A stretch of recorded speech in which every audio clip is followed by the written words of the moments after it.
You are being served up lies. Restaurants have been using the power of their plates and your brain against you to make you spend more money. But let me tell you, it's the ones you'd least expect that are coming for your wallets. Hello, Internet. Welcome to Food Theory, the show that isn't afraid to say that size matters. Obviously, I'm talking about plate size. You see, the story of how this episode came to be was back at VidCon this year when me, Matt, and the other hosts went out for breakfast together. Matt ordered an acai bowl because he's all healthy now in his retirement or whatever. And when the server brought out our food, Matt's bowl was huge, but there was only one tiny sad excuse for a portion in the middle, which made all of us ask, why did they bring it out in such a huge bowl if they weren't going to fill it? And would Matt have felt better about it if the food had been served in a smaller bowl? See, this is why we can't have nice things. Even when I'm just trying to have breakfast with friends and Tom, we can't help but theorize. I mean, we all know by now that restaurants will do whatever it takes to trick you into spending more money, especially the fancy ones that charge you an arm and a leg for gold-plated meat.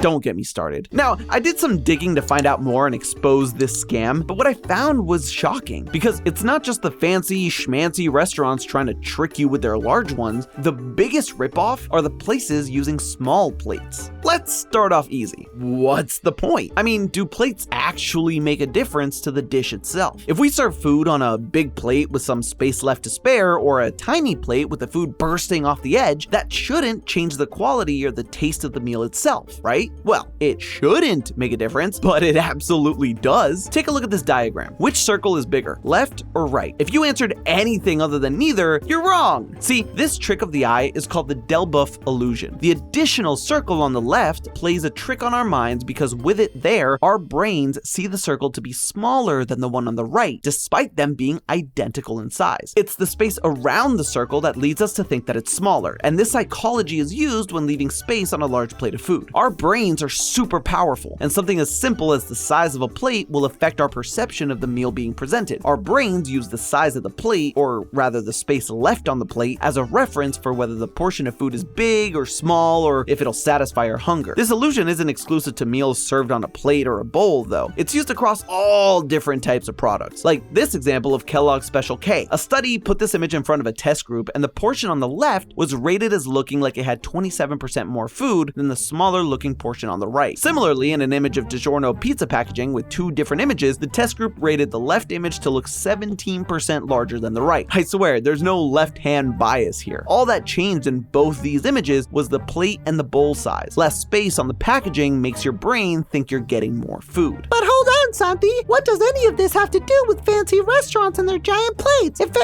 You know what? I'm not gonna do that. If anything, the Delboeuf illusion would mean these tiny portions on a large plate would leave the customer feeling ripped off. Are the portions actually teeny tiny, or is it the excessively large plate tricking us again? Well, disembodied voice in my head, this time it's a bit of both. Fine dining restaurants typically use more high quality ingredients than your average eatery, and this kind of quality costs money. To keep ingredients as fresh as possible, deliveries have to be made more frequently, and because these places need the food to arrive more quickly, that express service could cost more as well. Plus, more labor-intensive methods are used to produce each plate. All this added expense results in the portions needing to be smaller to outweigh the cost of production. So yes, the portions are definitely smaller, but there's something else at play here. See, these establishments are using the psychology of the large empty space to their advantage. They make the smaller portions an experience by focusing more intensely on what little food they do put on the plate. There's a world-renowned chef, Thomas Keller, who actually described this as a culinary law of diminishing returns. And this guy knows what he's talking about. His restaurant, the French Laundry, weird name, chef, just BT dubs, is considered one of the best in the world. Essentially, he says the most compelling part of a dish are the first 3 or 4 bites. First bite, you're getting into it. The second, you start to really discover the rest of the flavors. And by the third and fourth, you have maximum enjoyment. After that, it just kind of wanes away. You've already had the culinary peak. So a visually smaller portion of food encourages customers to savor every bite, meaning the customer is paying closer attention to the quality of the food as they eat it. And chefs use the plate psychology to create a statement that this meal is going to be of high quality and packed with flavor. Unlike a sports bar that serves a basket overflowing with fries that focuses on you believing you're getting as much food as possible for what you pay for, the fancy places thrive on the meal being an experience, not just eating to fill you up. And let's face it, if they're trying to trick you with the big plates and small portions, it's the worst worst trick in the world. Because if anything, your brain is telling you you're getting less food, not more, for what you're paying. It's not really a ripoff. I mean, $400 meal, you decide if that's a ripoff, but at least they're doing it to your face. So let's focus on the rest of the giant plate and not the portion now. The empty spacing is known as white space in the culinary industry, and it's one of the many techniques used to make our brains believe that what you're about to eat is some serious Class A food. Sometimes the space on the plate isn't left to waste at all. You may have seen some photos where plates have a drizzling of sauce around them, or the food is arranged in a very deliberate and delicate way. You might think this kind of presentation doesn't make a difference, but you'd be surprised. A study by Oxford psychologist Professor Charles Spence showed how a well-presented dish actually enhanced the perceived taste of the dish. Even the color of the plate the meal is presented on affected the person's experience. Other techniques, like the use of vibrant colors, garnishes, and the careful placement of each component of the meal, all create the perception of high quality in our minds, and therefore we actually perceive the food as tasting better. If you're still skeptical about whether this makes a difference, try it at home with your friends and family. In a different study, customers were served the exact same meal: sauteed chicken breast, brown rice pilaf, and sauteed green beans on a round white china plate. One night, the dish was served very neatly, like we've been discussing, and the following night, the meal was served in a way that looked more like you might do it at home, just a spoonful of food dumped right on the plate. Customers said they preferred the well-presented dish overall, and when asked to review each component of the dish, those with the well-presented plate praised the taste of each part way more than those who had the average plated meal. So go ahead and try this trick for yourself. You might spend longer in the kitchen carefully presenting your meal, but everyone will believe it tastes better and you'll be the talk of the town. You're welcome, thank me later. What's important here is our eyes tell us that the food is better more so than our taste buds, even when the meal may be the exact same. And this is where things get interesting, because outside of the top 0.5% of restaurants that truly do try and make the meal an experience, most places are using our own brains against us to create an illusion of a better, more high quality experience, without it actually being a better, more high quality experience. Matt's acai bowl literally tasted better than it was because it got served on a repurposed UFO. It doesn't mean it was necessarily good, but the restaurant did everything it could to fool him into thinking it was, and charging him way more than an acai bowl should cost. Point here being that if you're not at some top tier restaurant that's actively using larger plates to get you to focus on the small portion they painstakingly made so you can enjoy it more, the restaurant is most likely ripping you off. So should we only eat at places that serve their food on smaller plates? Plop your sub down on a paper towel and tell you to get lost? Not exactly, because they are the ones ripping you off the most. You may have been to a trendy place lately and heard the server start off with, "Our concept is all about sharing, so I recommend getting 5 or 6 plates for the table." It may go by a different name in your neck of the woods, but this is called tapas style. It originated in Spain. No one really knows exactly when or how. There's a bunch of different theories, actually. The one that I heard growing up was that old-timey bartenders would give patrons a small plate with food on it to place on top of their drinks in order to keep insects and stuff from falling in. Hence, tapa, or lid/cover in Spanish. Whatever the origins, the trend of serving tapas has exploded on the culinary scene. It seems like a win-win for everybody, because what this means for the restaurants is you buy smaller portions of different dishes, and the big selling point for you is that it typically comes with a lower price point, and you get to try a variety of dishes as opposed to just one entree. Plus, if you think about the Del Buff illusion from earlier, a smaller plate means these dishes make us think that we're getting more food for a lower price. But it's these kind of restaurants that are actually worse than the fancy places, and it all comes down to money. You've probably guessed by now that the use of smaller plates allows restaurants to give you a smaller portion that still appears full, but there's more to it than that. They say it's to reduce food waste, since that's a thing that customers have become more concerned about recently. We actually covered this a couple weeks ago on our expiration dates video, and while that may be true, they do want to reduce food waste, the real reason is cold, hard cash. US restaurants generate an estimated 22 to 33 billion pounds of food waste each year. That's a lot of money just being thrown away, so implementing smaller plates allows portions to be smaller without the customer feeling like there's less on their plate, but also reducing the cost of the product needed. Not only does tapa style appeal to businesses from a food waste standpoint, but it also appears more beneficial to the consumer. With these types of establishments, you can try a variety of dishes rather than being limited to one meal, and the lower price point of each dish makes you believe you're getting a deal. This is especially the case for millennials, because they typically enjoy experimenting and eating in a more social way, more so than other generations. But this facade of having a good social dining experience actually encourages customers to buy more food rather than buying the one dish and being satisfied. Like I mentioned, servers love to recommend recommend a number of dishes depending on the size of your party. And because you might not be sure how much you'll get on a dish, you typically buy more than you need. These kinds of restaurants that have taken up the tapas style have claimed customers typically end up with a significantly bigger tab than a large main course approach. Part of this is a small plate of a dish is likely to get a reorder due to the perceived affordability. Customers will typically order up to 3 or more dishes at a time, and all those plates stack up. And don't get me wrong, although ordering loads of tiny dishes makes me feel like I'm Goku, the low price point of each dish all begins to add up. On average, these restaurants have customers spending roughly between $25 and $50 per person, which is significant compared to the average spend in the US for eating out, which is $11 to $20. So it's not just big plates that trick the customer to spend more money, small plates make us think we're getting more bang for our buck, but the reality is the businesses are the ones winning. And the reason these kinds of places are increasing in popularity is because it's working against shrinkflation. Shrinkflation is a term explaining the smaller food portions at restaurants as a result of the increase in the cost of living. Basically, the cost of something may stay the same or even go up, but the amount of food you're getting is decreasing. Like Domino's reducing their 10-piece of boneless wings to 8, or Chipotle not giving you that full scoop of guac that you ordered. Now, that might work for these fast food places that don't have a plate to create a reference of size, but dine-in restaurants are a different story. All their food is typically served on a plate, and if suddenly you order your favorite dish and it comes out on the same plate as always, but it takes up less room, you'll notice. Instead, they use smaller dishes so they can serve out smaller portions while we still believe them to be full. They might use the excuse that having multiple small dishes is creating a vibe and experience, but in reality, these places are not just saving money by making less food, they're increasing sales by adopting this small plate method. You're ordering and reordering more plates every time you sit down to eat without necessarily getting more full. So is the lesson to never eat out again? Fancy places and supposedly more affordable restaurants are all forcing you to spend more money with mind games, so why not just sit at home and eat microwaved Hot Pockets forever? No. See, what we've learned is that looks can be deceiving. Our eyes may not be the best judge of what's the right amount of food. So next time you do eat out, don't be fooled by the overflowing tiny plate of fries thinking you're getting a good deal. And when recommended to order 7 dishes for a party of 2, you might be better off literally trusting your gut and just ordering 1 or 2 at a time. Your wallet will be thanking you as well because you won't keep reordering and overspending just because of some simple optical illusions. But hey, that's just a theory. A food theory. Bon appetit.